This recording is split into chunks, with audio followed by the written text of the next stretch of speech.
ધોરણ 8 વિષય સામાજિક વિજ્ઞાન પ્રકરણ 5 અંગ્રેજ શાસન સમયની શિક્ષણ અને સમાજ વ્યવસ્થા તેમાં આજે આપણે વિધવા વિવાહ દેખીશું। તો વિધવા વિવાહમાં આપણે देखીએ તો કે પ્રાચીન સમયના ભારતમાં પ્રાચીન એટલે જૂના સમયના ભારતમાં વિધવા વિવાહની પ્રથા હતી। વિધવા વિવાહ એટલે વિધવા લગ્ન કરી શકે તેવી પ્રથા હતી, પરંતુ મધ્યકાલીન ભારતમાં વિદ્યા પુનઃલગ્ન પર સામાજિક નિષેધ હતો। મધ્યકાલીન ભારત मतलब કે જે અંગ્રેજ આવ્યા ને તેમની પહેલાંનો સમય થોડો ઘણો તેની પહેલાંનો સમય મધ્યકાલીન ભારતમાં વિધવા પુનઃલગ્ન પર સામાજિક નિષેધ હતો, બરાબર, મતલબ કે મનાઈ હતી।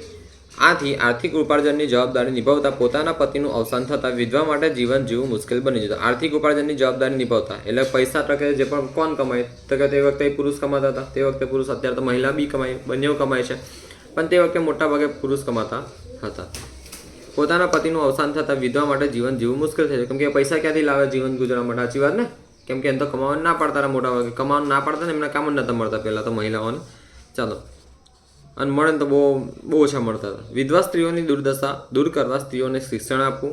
વિધવા સ્ત્રીઓની દુર્દશા એટલે તેમને જે પણ ખોટી દશા છે, બરાબર, હા, તે દૂર કરવા સ્ત્રીઓને શિક્ષણ આપવું, તેમને સ્વાવલંબી બનાવવા મતલબ કેવું? સ્વાવલંબી બનાવવાનું મતલબ આપણે કહેવાય સાદી ભાષામાં પોતાના પગ પર ઊભા થયા। પોતાના પગ પર ઊભા થયા એટલે એવું નહીં કે નાના છોકરાને પગ પર ઊભા થઈ ગયા, મતલબ કે કમાતા થઈ ગયા, બરાબર।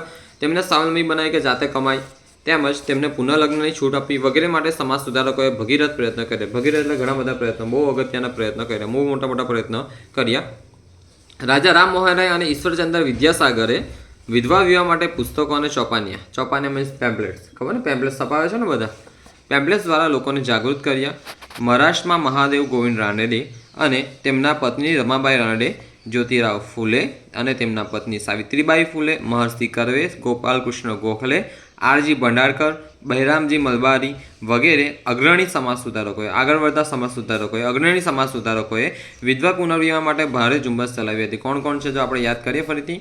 મહારાષ્ટ્રમાં છે મહાદેવ ગોવિંદ રાનડે અને તેમના પત્ની રમાબાઈ રાનડે, જ્યોતિરાવ ફૂલે અને તેમના પત્ની સાવિત્રીબાઈ ફૂલે, મહર્ષિ કર્વે, ગોપાલકૃષ્ણ ગોખલે, આરજી ભાંડારકર, બહેરામજી મલબારી વગેરે અગ્રણી સમાજ સુધારકોએ વિધવા પુનર્વિવાહ માટે ભારે ઝુંબેશ ચલાવી હતી। શું નામ છે? મહારાષ્ટ્રમાં મહાદેવ ગોવિંદ રાનડે, તેમના પત્ની રમાબાઈ રાનડે, જ્યોતિરાવ ફૂલે અને તેમના પત્ની સાવિત્રીબાઈ ફૂલે, પછી મહર્ષિ કર્વે, ગોપાલકૃષ્ણ ગોખલે, આરજી ભાંડારકર, બહેરામજી મલબારી। ફરીથી બોલીશ, હવે બોલવાનું તમારે, બોલો। મહારાષ્ટ્રમાં મહાદેવ ગોવિંદ રાનડે અને તેમના પત્ની રમાબાઈ રાનડે, જ્યોતિરાવ ફૂલે અને તેમના પત્ની સાવિત્રીબાઈ ફૂલે, મહર્ષિ કર્વે, ગોપાલકૃષ્ણ ગોખલે, આરજી ભાંડારકર, બહેરામજી મલબારી, બહેરામજી મલબારી। તો હવે ધ્યાન વધે, આપણે આગળ વધીએ, ચાલો। ગુજરાતના મહાન સુધારકો નર્મદ, કરસનદાસ, મૂળજી, મહિપતરામ, રૂપરામ મહેતા, દલપતરામ વગેરે વિધવા વિવાહની મનાઈ વિરુદ્ધ સક્રિય આંદોલનો ચલાવ્યા। એમને શું કીધું? જો એક મિનિટ, અમને કીધું કે વિધવા પુનર્વિવાહ કરી શકે છે, આટલા બધા, પણ ગુજરાતના અમુક હતા, નર્મદ છે, કરસનદાસ, મૂળજી છે, મહિપતરામ, રૂપરામ મહેતા છે, દલપતરામ વગેરે વિધવા વિવાહની મનાઈ વિરુદ્ધ બધું એક જ છે બકા। વિધવા વિવાહની મનાઈ હતી ને તેની વિરુદ્ધ, એટલે કે વિધવા ફરીથી લગ્ન કરી શકે એ લોકો પણ એવું માનતા હતા। એટલે ધ્યાન આપો, શબ્દોની થોડી આ જાય છે, વસ્તુ તો એક જ છે કે આ લોકો પણ વિધવા પુનર્વિવાહ માટે લડતા હતા। વિધવા પુનર્વિવાહ એટલે વિધવા ફરીથી લગ્ન કરી શકે, પુનઃ એટલે ફરીથી, અને વિધવા વિવાહની મનાઈ વિરુદ્ધ એટલે એ પણ એવું કહેતા કે વિધવા પુનર્વિવાહ થવું જોઈએ, બરાબર ને? આ લોકો પણ એવું કહેતા હતા। કોણ કોણ છે તેમાં? નર્મદજી છે, કરસનદાસ, મૂળજી છે, મહિપતરામ, રૂપરામ મહેતા છે, દલપતરામ વગેરે।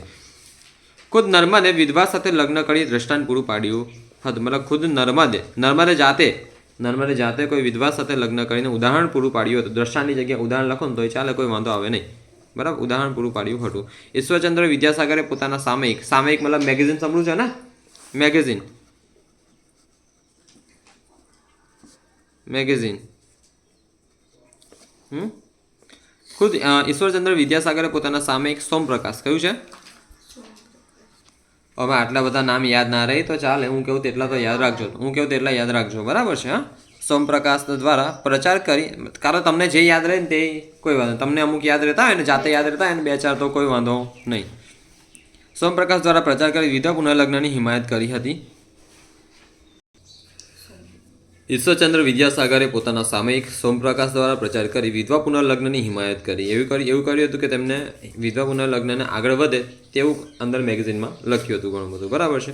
તે માનતા હતા કે જે સ્ત્રીઓ નાની ઉંમરે વિધવા બને છે તે વિધવા તરીકે આખી જિંદગી વિષમ પરિસ્થિતિ, વિષમ કપરી પરિસ્થિતિમાં, અઘરી પરિસ્થિતિમાં, ટફ પરિસ્થિતિમાં જીવન જીવીને જીવન ગુજારે છે તે સભ્ય સમાજની નિશાની નથી. સાચી જ વાત ને? હા, વિચારો કોઈ સ્ત્રી 12 વર્ષથી 13 વર્ષની, તે વખતે તો બાળ લગ્ન પ્રથા પણ હતી, કોઈ સ્ત્રીએ 13 વર્ષની 12-13 વર્ષની ઉંમરે લગ્ન કર્યું અને 12-13 વર્ષની ઉંમરે લગ્ન કરીને ત્યારબાદ એનો પતિ છે તે લગભગ 15-16 વર્ષનો છે, પણ એના 2 વર્ષમાં એના 18 વર્ષની ઉંમરે તેના પતિનું મૃત્યુ થાય છે. તો પેલી જે પણ લેડી છે, જે પણ સ્ત્રી છે, જે પણ પેલી નાની છોકરી છે તેનું કેટલું થશે? 13 થશે. તો 15 વર્ષની ઉંમરે તે વિધવા થઈ પછી આખું જીવન કેમનું ગુજારશે? ત્યાં પછી તેનું વિધવાનું ફરીથી લગ્ન પણ ના થાય. તે વખતે પેલી પ્રથા પણ હતી, સતી પ્રથા. પણ સતી પ્રથા બંધ થઈ તો આ પ્રથા તો ચાલુ જ હતી, બરાબર ને? ચાલો, સભ્ય સમાજની નિશાની હતી. તેમના સમયમાં વિધવાનું જીવન અત્યંત દુષ્કર, અત્યંત ખરાબ ગણાતું. તેમના પ્રયત્નોથી ઈસવીસન 1856માં લોર્ડ ડેલહાઉસે વિધવાના લગ્નને કાયદેસર બનાવ્યું અને ડેલહાઉસે બનાવેલો કાયદો વિધવા પુનર્લગ્ન અધિનિયમ 1856 કહેવાય. એટલે વિધવા ફરીથી લગ્ન કરી શકે છે તે 1856 કહેવાય, બરાબર? વિધવા પુનર્લગ્ન અધિનિયમ 1856 કહેવાય.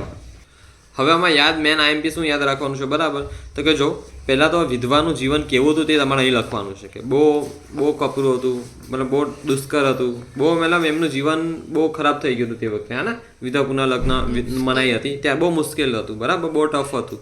તો જો પહેલાં તો આ તમે એવું કે સ્ત્રીઓને સુધારવા માટે શું કરાય? સ્ત્રીઓને શિક્ષણ અપાતું, સ્વાવલંબી બનાવતા, કે પોતાના પગ પર ઉભા રહીને કામ કરે, બરાબર ને? હા, પછી આ દેખો સમાજ સુધારકો અલગ અલગ પ્રયત્ન કર્યા હતા. નામ કયા યાદ રાખવાના છે? તો રાજા રામમોહન રાય છે, યાદ રહેશે ને? રાજા રામમોહન રાય. ઈશ્વરચંદ્ર વિદ્યાસાગર યાદ રહે તો કોઈ વાંધો નહીં. પછી આ દેખો રમાબાઈ રાનડે છે, ગોવિંદ રાનડે છે, જ્યોતિરાવ ફૂલે, આ નામ યાદ રહે તોય સરસ છે. પછી તેમના પત્ની સાવિત્રીબાઈ ફૂલે, તે બી સરસ છે. પહેલી શાળા સ્થાપેલી એવું કંઈક છે, એમનું મહિલા શાળાનું કંઈક એવું જ છે. ચાલો, ગોપાલકૃષ્ણ ગોખલે પણ યાદ રહી જાય, બરાબર છે. પછી આ નર્મદવાળું ખાસ યાદ રાખજો. નર્મદ કઈ ગયા? આર્યા. તો કે નર્મદે શું કરેલું? વિદ્યા સાથે લગ્ન કર્યા હતા, છે ને? આ નર્મદ, વીર નર્મદ આ રહ્યા. તો ખુદ નર્મદે વિધવા સાથે વિવાહ કર્યા હતા, બરાબર? આ પણ યાદ રાખવાનું છે. અને ઈશ્વરચંદ્ર વિદ્યાસાગરે સામયિક સોમપ્રકાશ દ્વારા પ્રચાર કરી વિધવા પુનર્લગ્નની હિમાયત કરી હતી. મતલબ સિમ્પલી તમને જે યાદ રહે ને તે લખવાનું છે. પણ સિમ્પલ 3 માર્કનો સવાલ પૂછાય તો 6 મુદ્દા લખવા, 6 સાચા લખવાના. 3 માર્કનો લખાય તો તમે 8 મુદ્દા લખશો. 3 માર્કનો ક્વેશ્ચન હોય તો તમે 8 મુદ્દા લખશો, કેમ કે 2 ખોટા હોય તો બીજા તો સાચા જ હોય ને. ઓકે, તમે એટલું પાકું કર્યું હોય તો 4 માર્કનો ક્વેશ્ચન હોય તો 8 મુદ્દા લખવાના હોય, પણ તમે 10 લખજો. ઓકે, એટલે સિમ્પલ સવાલ છે. મને આવતીકાલે ટેસ્ટ જોઈએ ને આ 2 તમારે ટેસ્ટ આપવાનો છે. આઈટો બ્રહ્મ સમાજની પ્રવૃત્તિ આજે આપવાનો છે અને રવિન્દ્રનાથ ટાગોર તે પણ આજે આપવાનો છે, બરાબર?